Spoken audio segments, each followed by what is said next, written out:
పారిశుద్ధ్య పనుల పర్యవేక్షణలో భాగంగా స్థానిక 39వ వార్డులో జరుగుతున్న పారిశుద్ధ్య ప్రక్రియను నెల్లూరు నగరపాలక సంస్థ ఆరోగ్య శాఖ అధికారి డాక్టర్ చైతన్య పర్యవేక్షించారు.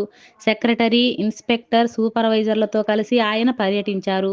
ఖాళీ స్థలాల్లో ప్రజలు చెత్తను వేయకుండా ఉండేందుకు తగు చర్యలు తీసుకోవాలని సెక్రటరీలను సూచించారు.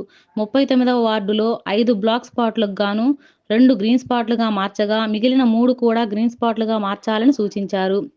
సైడ్ కాలువలలో పూడికలను రెగ్యులర్‌గా చేయించకపోతే తగు చర్యలు తీసుకుంటామని తెలియజేశారు.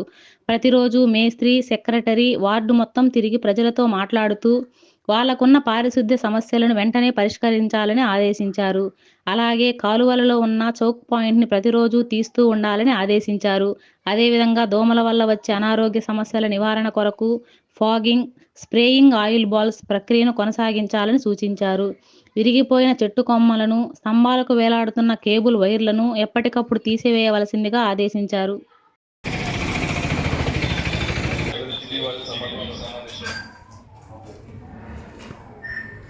మీ కాంట్రాక్టర్స్ ఒకసారి మాట్లాడుకోండి. ఈ రోజు నుంచి స్టార్ట్ చేయమని ఆల్రెడీ వాళ్ళతో కాన్ఫరెన్స్ కూడా తీసుకుని నేను చెప్పాను. సాటర్డే ఈవినింగ్, అలాగే సండే కూడా ఒకసారి అందరి గ్రూప్లో కూడా మెసేజ్ చేయమని చెప్పాను.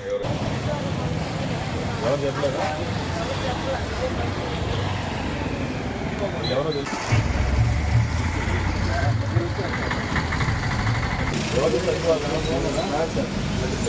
లేదు సార్, నోటీస్ కూడా వచ్చాను. ఎందుకు కట్టలేదు? ఓనర్ మాట్లాడి అర్థం అంటే క్లోజ్ చేశారు. క్లోజ్ చేశారు యాక్చువల్గా. చూపించు